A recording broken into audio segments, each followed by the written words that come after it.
Hey, Whammy, let's talk bolt action real quick. Nothing too long, nothing too serious, but I want to talk bolt action. Bolt action is what I started on. I started shooting bolt action before. Excuse me, I just got done grubbing. Bolt action is what I started off shooting. Um, my first gun I ever owned, bolt action, 270. Exactly, it's actually this one right here. I still have it from when I was 12 years old, and I'll never get rid of it. So this is a caliber 270 Winchester. It's made by Browning. It's called a Browning um, A bolt. Um, Browning A bolt. It's not a medallion. A lot of people think it's a medallion. It's not, but it's a Browning A bolt, and I love it to death. So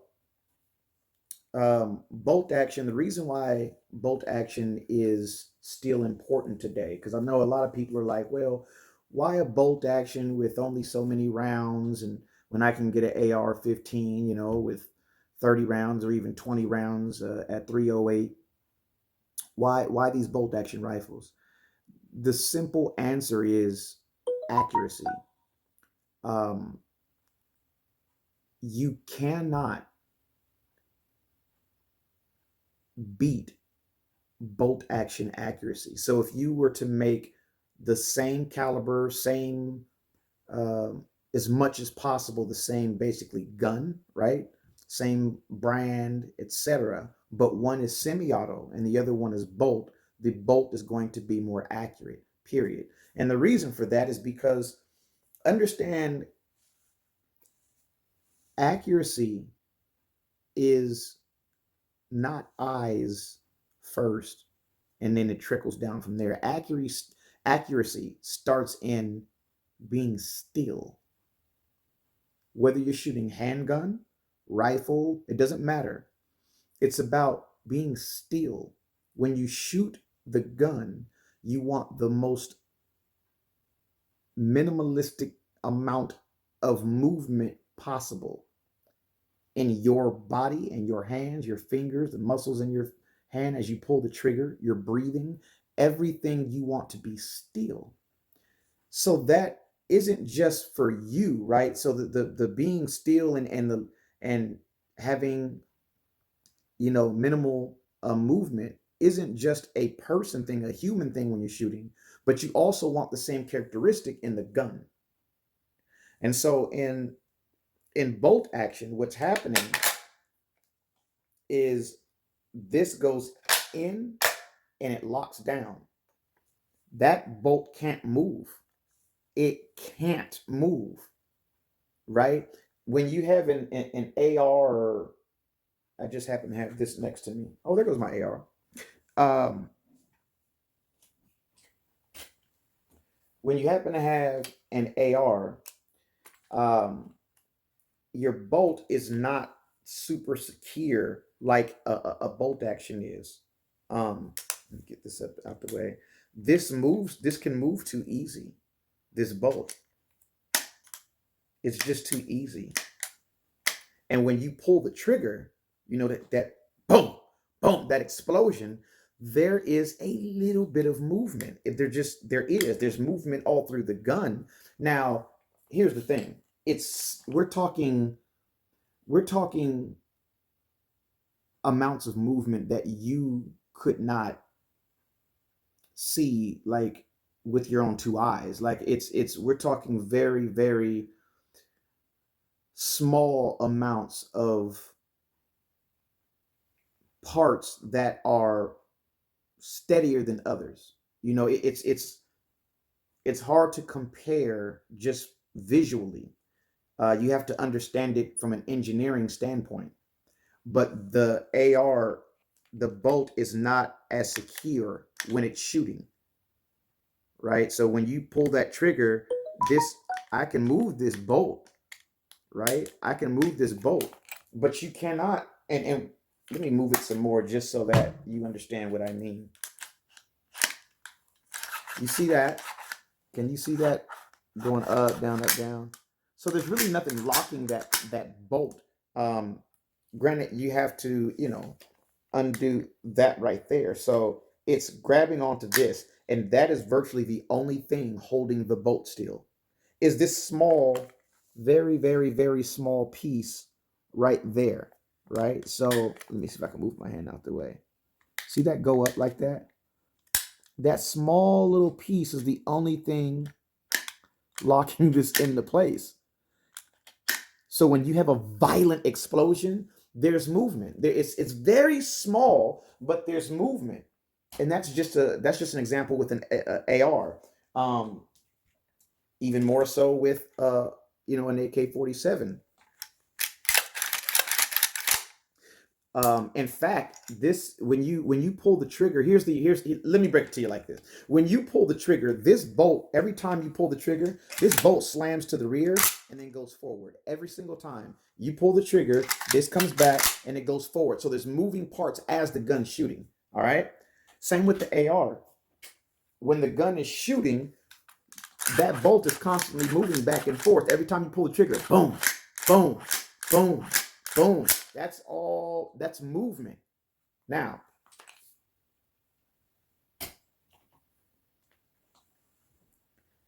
with bolt action, you're not going to get that. With bolt action, let me turn it a little bit. Maybe you can.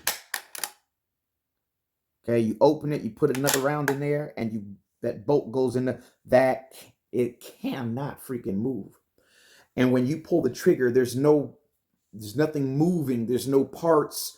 Nothing's happening. There's no gas system coming back and things happening. It is strictly the bullets in the chamber, and the only thing happening is the bullet is leaving that barrel, and that is it. Nothing else is happening. Nothing else is moving. Not even gases. Nothing's happening. It is straight boom, straight out the barrel. So bolt action will always be more accurate because it is the least amount of movement of any gun. Period. Period.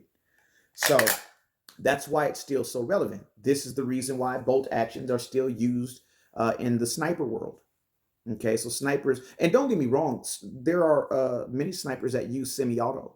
Okay, but the bolt action is still extremely prevalent in the sniper world, and it's just without a doubt that the bolt action is more accurate. It just is.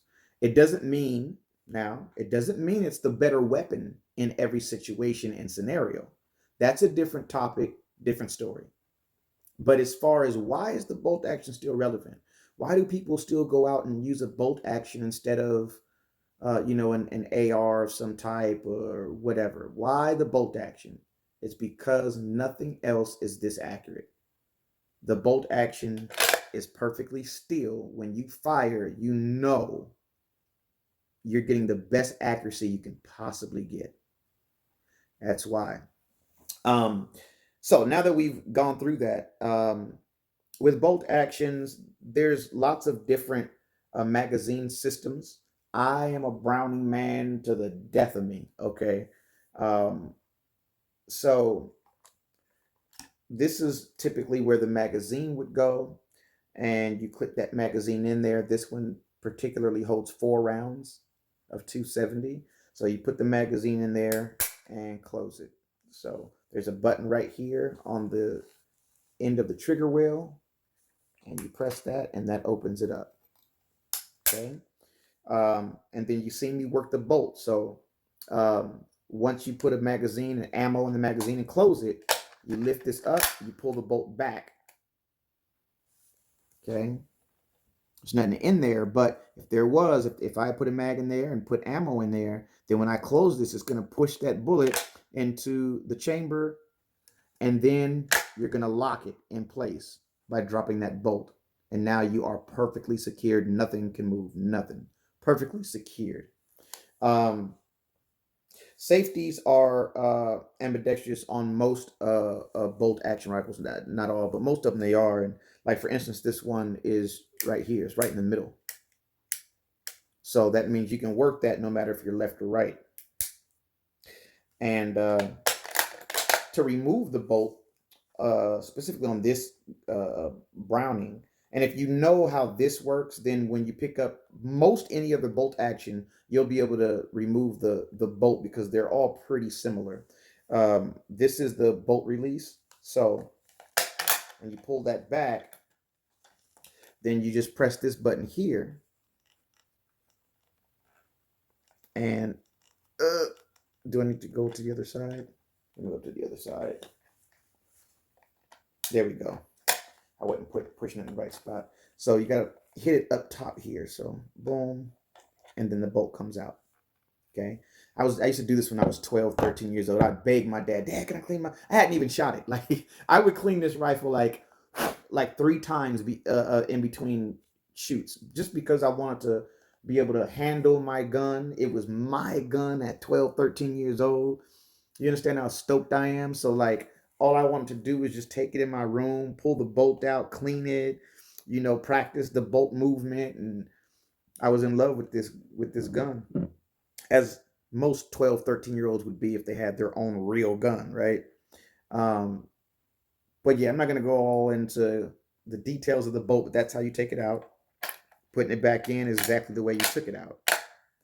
You just put it in like that. Some bolts, when you do that though, when you are going to put it back in, it's not as easy as just pushing it. You have to press that same button to release it. You got to press it again to enter it. So depending on the bolt, that can differ.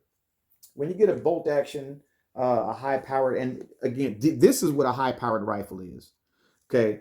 On the news, they call AR-15s a high powered rifle. It's not a high powered rifle. This is a high powered rifle. And you could argue that this is at the bottom of the food chain, or near the bottom of the food chain of high powered rifles, being a 270. But it's a high powered rifle. This can take down any game in North America. I've dropped an elk one shot, one kill DRT with this gun. So, um, what else do we have? Oh yeah. So when you get bolt actions like this, usually somebody's going to put on a large scope like this. Now this is a 3x10 scope, and what 3x10 means is that when you look through the scope, you're going to the lowest. Um, oh, what's the word I'm looking for? Um, gosh, you guys probably know what I'm the word I'm looking for right now. For whatever reason, it is not on my mind, but you know what I'm talking about, the distance, right? So the distance, that the minimal distance is a 3x visual, right? So you're going to see 3 times further than your natural eyes can see, and that's the minimal setting. And you can go from 3 times all the way up to 10 times better than your regular vision. So that this is a 3x10. It can be as low as 3. It can't go any lower than 3. It's always going to be at least 3 times better than your regular sight, up to 10 times. And then this side is how much you can see as you look down the scope. And me and my dad, we like to have this is a 3x10 by 44, right? 310 by 44, and 44 is 44 millimeters. That's how wide this end part is. And what this is basically, the wider this is, the more field view you have, right? Almost like the more peripheral vision of the scope that you get, the wider that is, the more you can see. So some scopes are very thin up here, and so you can see your target pretty good, but you can't see much else around. And so the wider this is, the bigger that is, the more field view you'll get. So that's what that means. So this scope is a 310 by 44. That's what this scope is. Okay. And people use these kind of scopes on these kind of guns because bolt actions are known for long distance. So you need a scope that can see a long distance, that can give you that visual. Whereas a scope like this, which is a 1.4 scope, see how small the end of this is? That's really small. Um, and actually, the this is thicker than this is over here, but this is a 1.4. That means I can see the minimum is regular vision, like regular human vision, one. Like that's the norm. Up to 4 times better than my regular vision. So the max on this is 4, while on the bolt action, the minimum is 3, right? So it's just a little rundown on scopes. ARs, some people put scopes like this on their AR because they're planning on using their AR to shoot out to 500-600 yards. So some people put those kind of scopes on their ARs. If I'm going out to 500 and 600 yards, I'm going bolt personally. Because if I'm shooting that far, then it's like you really want to hit what you're aiming at, and so I'd personally go bolt action. And most bolt actions are going to have a pretty good trigger. Um, Not all, but most of them are going to have a pretty good trigger. Let's test this trigger out.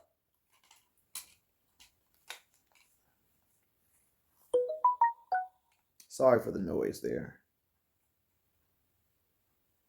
It's you guys. It's you guys watching. That's who's making that noise there. Here we go. Ooh, let's do that again.